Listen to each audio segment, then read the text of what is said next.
warahmatullahi wabarakatuh. Nama saya Zama Anggularasati, NPM 18111010051. Di sini saya akan menjawab tugas mengenai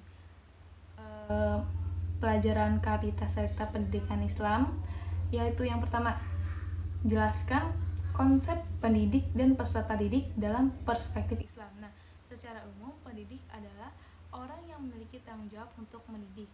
Sedangkan menurut perspektif Islam adalah pendidik adalah orang yang memiliki tanggung jawab untuk mendidik dan mengembangkan potensi yang dimiliki oleh peserta didik, baik dalam bidang psikomotor, afektif maupun kognitifnya yang sesuai dengan ajaran Islam. Yang kedua, sedangkan konsep peserta didik dalam perspektif Islam yaitu peserta didik itu merupakan subjek ataupun objek. Oleh karena itu dalam suatu proses pendidikan itu diperlukannya atau diwajibkannya adanya peserta didik agar pendidikan dapat terlaksana. Nah, dalam paradigma Islam sendiri, peserta didik adalah orang yang belum dewasa tetapi yang mempunyai potensi atau kemampuan dasar yang perlu dikembangkan oleh pendidik nantinya, seperti itu.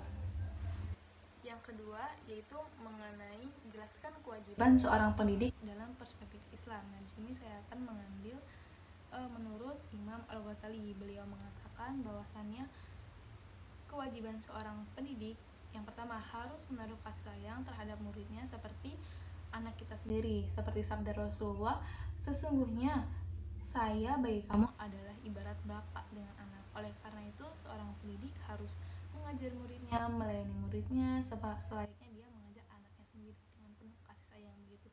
Yang kedua, tidak mengharapkannya adanya imbalan ataupun balasan dari peserta didik. Yang ketiga, memberikan nasihat kepada peserta didiknya baik dalam proses pembelajaran ataupun di luar pembelajaran, memberikan nasihat secara baik. Yang keempat, mencegah peserta didik untuk melakukan hal-hal yang tidak baik. Oleh karena itu di sini pendidik diwajibkan untuk mencontohkan atau mengajarkan perilaku terpuji. Seperti itu. Yang kelima, kita tuh harus memperhatikan akal pikiran anak-anak dengan bicara mereka sesuai dengan taraf kecerdasan mereka. Jika kita mengajar anak SD, makanya kita menggunakan bahasa-bahasa yang sesuai, bahasa yang tidak terlalu tinggi, bahasa yang mudah dipahami oleh tingkat kecerdasan anak-anak SD tersebut. Sebaliknya jika kita mengajar anak SMA, kita sudah bisa menggunakan bahasa-bahasa yang baku agar anak itu nanti juga terbiasa menggunakan bahasa-bahasa yang baku pada tingkatan-tingkatan yang ke atasnya nanti, seperti itu. Yang keenam, jangan menimbulkan rasa benci peserta didik terhadap mata pelajaran tertentu. Hal ini dikaitkan jika peserta didik biasanya jika dia susah sudah memahami materi, dia akan benci, akan malas untuk mempelajari materi tertentu. Oleh karena itu, pendidik di sini diwajibkan untuk membantu peserta didik agar mudah memahami materi itu. Jangan membuat peserta didik tersebut membenci akan mata pelajaran tertentu tersebut. Yang ketujuh, sebaiknya murid yang masih di bawah umur memberikan pembelajaran yang jelas yang pantas buat dia. Seperti anak SD, kita memberikan pembelajaran yang patut, yang sepantas buat anak SD. Jangan kita mengajar anak SD tapi memberikan pelajaran mengenai pelajaran-pelajaran materi anak SMA, kan itu tidak susah untuk dia pahami juga. Selanjutnya yaitu sang guru harus mengamalkan ilmunya. Jangan berlainan antara katanya dengan perbuatannya. Seperti tadi, seorang guru jangan hanya mengucapkannya saja jika dia menyuruh atau memberi materi tentang perilaku kebaikan, tapi dia juga harus mencontohkannya dalam sehari-hari agar sang murid itu melihat langsung sang guru mempraktikkan apa yang diajarkannya. Seperti contoh sang guru mengajarkan anak muridnya untuk berpakaian rapi, menutup aurat, sang guru juga harus, walaupun di rumah, dia harus menutup aurat, berpakaian rapi agar muridnya pun dapat mencontohkannya gitu. Yang ketiga yaitu apa yang Anda lakukan ketika terjadi problem. Seperti yang pertama, peserta didik tidak kondusif dalam kelas. Nah, jika ada suatu kendala seperti ini nih, peserta didik tidak kondusif dalam kelas, itu kan berarti perhatian peserta didik yang tadinya fokus terhadap materi kita itu teralihkan oleh suatu yang lain, entah itu dari faktor internal maupun eksternalnya.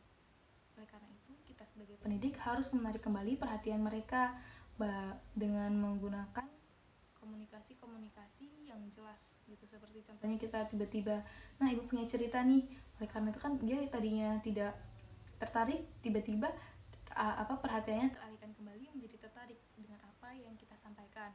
Atau juga kita bisa dengan tiba-tiba menunjuk salah satu murid untuk menjelaskan kembali gitu apa yang ibu sampaikan sebelumnya gitu.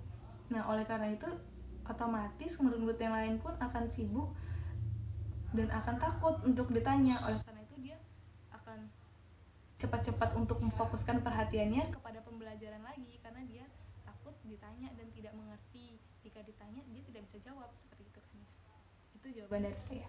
Dan yang bagian 2 yaitu part B, peserta didik sulit memahami materi yang Anda sampaikan. Nah, di sini dapat terjadi kenapa peserta didik itu tersebut sulit memahami?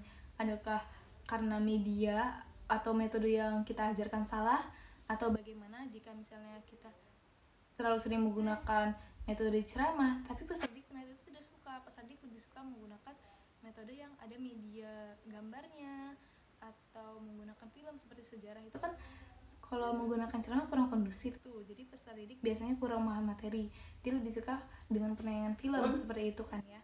Terus juga jika ada 20 orang di situ tapi ternyata hanya 2 orang yang tidak memahami materi, itu kan berarti bukan salah dari metode yang kita gunakan, itu berarti ada masalah dengan 2 orang ini, karena persentasenya itu lebih banyak yang paham daripada yang kurang paham. Nah kalau seperti ini problemnya, kita bisa menggunakan privat secara khusus. Kita bisa menanyakan kepada 2 orang anak ini, kenapa, apa masalahnya, kenapa kalian kurang bisa memahami, apakah kurang jelas atau bagaimana. Kita bisa memberikan pembelajaran tambahan terhadap mereka gitu, agar mereka bisa lebih memahami materinya.